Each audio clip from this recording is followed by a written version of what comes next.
بالکل پرآسائش زندگی میں اپنے بستروں میں بیٹھ کر کرتے ہیں، یہ تو اب ہماری مرضی ہے، اللہ تعالی ہمیں توفیق دے۔ بہرحال ایک جو ہے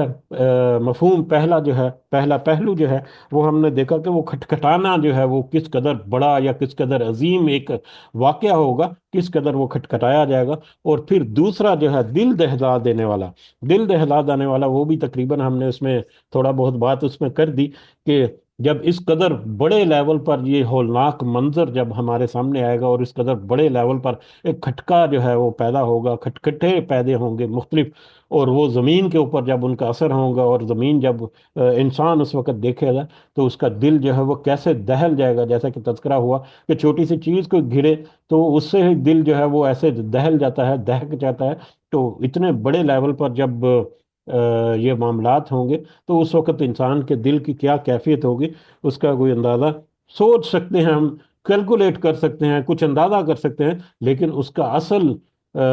جو سچویشن ہوگی وہ ہمارے وہم و گمان سے بھی باہر ہے۔ وما ادراک ما القاریہ، اور آپ کیا جانیں کہ وہ کھٹکھٹانے والی چیز کیا ہے۔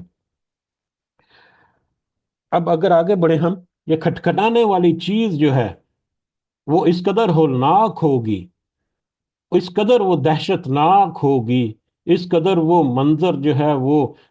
دہلا دینے والا ہوگا، دل دہلا دینے والا، کہ یوم یکون الناس، کہ اس دن لوگ ہوں گے کل فراش المبعوث، مبسوس،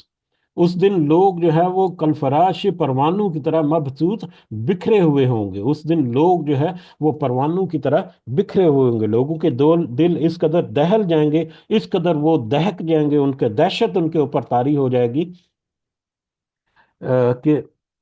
کہ وہ پتنگوں کی طرح بدحواس ہو کر ادھر ادھر بھاگے بھاگے پھریں گے، یا ادھر ادھر پڑے ہوں گے، اور ان کو کوئی سمجھ نہیں آ رہی کہ وہ کیا کریں۔ اس طرح سے ان کی حالت ہوگی، جیسا کہ کھلی فضا میں، اگر خاص کر سردیوں کے موسم میں یا برسات کے موسم میں اگر ہم دیکھیں کہ روشنی کے قریب کوئی بلب وغیرہ اگر چل رہا ہے تو اس کے قریب پتنگے جو ہیں یا کچھ کیڑے مکوڑے جو ہیں، وہ پروانے جو ہیں وہ بڑے بڑے آتے ہیں اور اس کے گرد گھومتے ہیں، اور اس کے ساتھ ٹکرا کر کئی تو وہیں پر مر جاتے ہیں، اور وہ بدہوش بدحواس ہوتے ہیں، کئی ان کو سمجھ نہیں آتی۔ انسان کی کیفیت اس وقت ایسی ہوگی کہ بدحواس ہو کر وہ پروانوں اور پتنگوں کی طرح ادھر ادھر اڑتے پھریں گے یا بھاگے پھریں گے، لیکن ان کو کچھ سمجھ نہیں آ رہا ہوگا کہ یہ کیا ہوگا۔ گو کہ اس دن اہل ایمان جو ہیں وہ تو کچھ اطمینان میں ہوں گے، کچھ مطمئن ہوں گے، لیکن ایک اوور آل سینیریو جو ہے وہ سب کے لیے وہ بڑا اہم ہوگا، وہ منظرنامہ، اور خاص کر مجرم طرح کے جو لوگ ہیں ان کے لیے تو وہاں پر شدت کا عالم جو ہے وہ بہت ہی بڑا ہوگا، بہت ہی مشقت والا ہوگا۔ اور نہ صرف اس دن لوگ جو ہیں وہ ادھر ادھر بھاگتے پھریں گے پتنگوں کی طرح، بلکہ وَتَكُونُ الْجِبَالُ كَالْعِهْنِ الْمَنْفُوشِ، اور پہاڑ اس دن ایسے ہوں گے جیسے دنکی ہوئی رنگین اون، اور پہاڑ اس دن دنکی ہوئی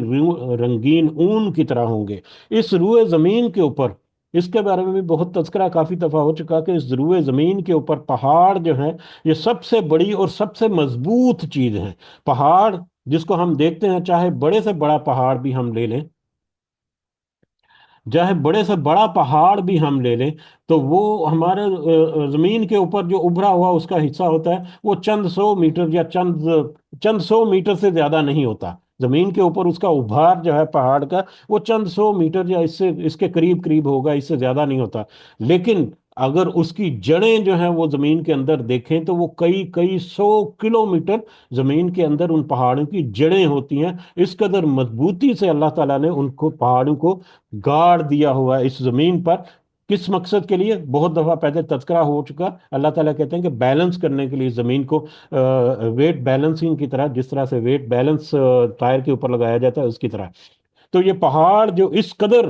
بڑی اللہ تعالیٰ کی، اس قدر بڑی تخلیق اور مخلوق جو ہے اس زمین کے اوپر، جس کو اللہ تعالیٰ نے گاڑ دیا ہوا ہے، جس کا ہم صرف پہاڑ کا ہم اندازہ نہیں کر سکتے کہ وہ کس قدر مضبوط ہے، اس کے لیے آپ کو بہت محنت کرنی پڑے گی پہاڑ کی مضبوطی اور پہاڑ کا جسامت جو ہے اس کو سمجھنے کے لیے۔ اب وہ پہاڑ جب ہیں ان کا حالت اس وقت ایسا ہوگا کہ وہ رنگین اوئی کی طرح، دنکی ہوئی روئی کی طرح اڑتے پھریں گے، وہ بکھرے پڑیں گے۔ دنکی ہوئی روئی، یقیناً آج کل تو مطلب کچھ ماحول بدل گیا ہے، لیکن یہ روئی جو اون جو ہے اس کو جب دنکا جاتا ہے رضائیاں وغیرہ میں بھرنے کے لیے، تو وہ وہاں پر وہ جو مشین لگی ہوتی ہے اس کے پاس آ کر دیکھیں تو کیسے وہ چھوٹے چھوٹے ذرات جو ہیں اون کے، وہ وہاں پر بکھرے ہوتے ہیں اور اڑ رہے ہوتے ہیں. پہاڑ اس طرح سے اڑیں گے جب ان کی گریوٹی جو ہے وہ ختم ہو جائے گی. یا جب یہ منظر نامہ جب ہوگا، اس کے بہت سارے مختلف پہلو جو ہے وہ کافی دفعہ پہلے تذکرہ کی چکے، کہ وہ قیامت کا وہ منظر یا کھٹکھٹانے کا وہ منظر یا کھٹکھٹانے کا وہ ماحول، جس وقت وہ کھٹکا ہوگا وہ اس قدر شدید ہوگا کہ پہاڑ بھی اس دن دنکی ہوئی روئی کی طرح، رنگین ہوئی کی طرح. رنگین ہوئی جو ہے وہ ہے مختلف علاقوں میں مختلف رنگ کے پہاڑ ہوتے ہیں. کہیں پر گہرے سیاہ کلر کے ہیں، کہیں پر سرخ رنگ کے پہاڑ ہیں، کہیں پر گرے کلر کے ہیں. تو مختلف رنگوں کے جو پہاڑ ہیں وہ ایسے مختلف رنگوں کی شکل میں دھنکی ہوئی روئی کی طرح وہاں پر اڑتے پھریں گے. اور پھر اس دن کیا ہوگا؟ اب یہاں تک تو تھا کہ وہ قیامت کا منظر جو ہے وہ کیسا ہوگا، جہاں تک انسان جو ہے مادی اعتبار سے جہاں تک وہ انڈورس کرتا ہے، اس کی سائنسی تحقیق جو ہے، مختلف ریسرچز، مختلف تھیوریز وہ انڈورس کرتی ہیں کہ ہاں یہ معاملات تو ہوں گے. یہاں تک تو لگتا ہے کہ یہ ایسا ہو کر رہے گا. یہ سارے اللہ کا یہاں تک کا کول جو ہے وہ ہماری سائنس جو ہے یا ہماری ٹیکنالوجی، ہماری ریسرچ، ہماری تھیوریز وہ ثابت کرتی ہیں. لیکن اللہ تعالیٰ اس سے آگے بھی انسان کو بتاتا ہے بہت کچھ. کیا بتاتا ہے؟ فَأَمَّا مَنْ ثَقُلَتْ مَوَازِينُهُ. گو کہ بہت سارے مختلف انداز میں اللہ تعالیٰ نے بتایا، لیکن یہاں پر موضوع جو ہے وہ سورہ مبارکہ کا اس کے مطابق ہم دیکھتے ہیں فَأَمَّا مَنْ ثَقُلَتْ مَوَازِينُهُ. تو پھر اس دن سب کو جب حاضر کیا جائے گا اور سب کے اعمال جو ہیں وہ بھی وہاں پر حاضر دیے جائیں گے، ہر طرح کی گواہی بھی وہاں پر ہوگی، ہر طرح کا ڈاکومنٹری ایویڈنس جو ہے وہاں پر ہوگا، ہر طرح کا ویژول اور آڈیول ویژول اور آڈیو ویژول قسم کے جو ایویڈنس، ثبوت، گواہیاں جو ہیں وہ ہر طرح کی وہاں پر حاضر کی جائیں گی. اور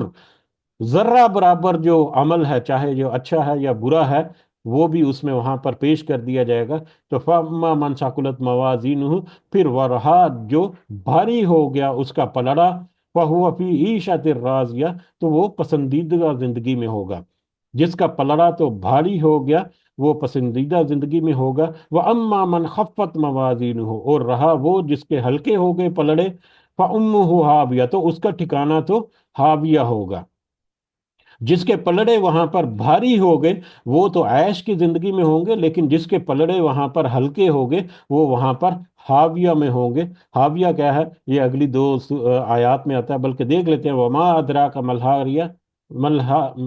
وما ادراک ما ہی، اور آپ کیا جانے کہ وہ حاویہ جو ہے وہ کیا ہے؟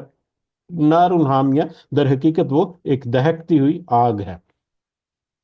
اب یہ آیات جو ہے اس میں ثقلت موازین ہو، ثقلت ایک وزن جو ہے، ثقل جو ہے وزن کو کہتے ہیں. کشش سے ثقل جو ہے وہ وزن کی ہوتا ہے، جس کا وزن جتنا زیادہ ہے اتنا ہی وہ زیادہ زمین کے اوپر اپنا وزن رکھتا، تیزی سے زمین کی طرف آتا ہے. تو ثقل جو ہے وہ بوجھ کو کہتے ہیں، بھار کو کہتے ہیں، وزن کو کہتے ہیں. اور موازین ہو، موازین کا تذکرہ ہوا یہاں پر. موازین جو ہے اس کو سمجھنے کی ضرورت ہے. معنی اور مفہوم جو ہے الٹیمیٹلی وہ تقریباً ایک جیسا ہی نکلے گا، لیکن موازین جو ہے تفاصیل جب اگر ہم دیکھیں تو اس کے دو معنی جو ہیں وہ بڑے نکلتے ہیں. موازین جو ہے ایک تو موزون کی جمع ہو سکتا ہے، موزون ایک لفظ ہے، اور دوسرا میزان ایک لفظ ہے، اس کی جمع موازین ہو سکتا ہے. تو موزون اور میزان، موزون اور میزان یہ دو چیزیں ہیں، دونوں کی جمع جو ہے وہ موازین جو ہے وہ ہو سکتا ہے. موزون کیا ہے؟ ہلکے پھلکے انداز میں ہم دونوں چیزوں کو سمجھتے ہیں، پھر اس کے سمری جو ہے ہم دیکھیں گے. موزون جو ہے، موزون در حقیقت وہ چیز ہے جس کا وزن کیا جانا مطلوب ہوتا ہے یا مقصود ہوتا ہے. کسی چیز کو ہم جب تولنے لگیں تو وہ جس چیز کا وزن کرنا مقصود ہو وہ موزون ہوتا ہے. 1 کلو چاول اگر تولے فار ایگزامپل، تو وہ چاول جو ہے وہ موزون ہے.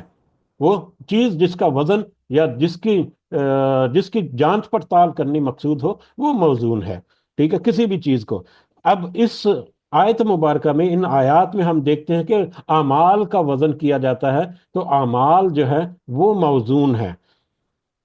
اب اگر موزون جو ہے اس کو اگر فردر ہم دیکھیں کہ اعمال کا، وہ من ثقلت موازینہ فہو فی عیشۃ راضیہ، جس کے اعمال کا وزن جو ہے وہ بھاری ہو گیا تو وہ پسندیدہ زندگی میں ہوں گے، لیکن وہ اما من خفت موازینہ، جس کے اعمال کا وزن کم پڑ گیا تو وہ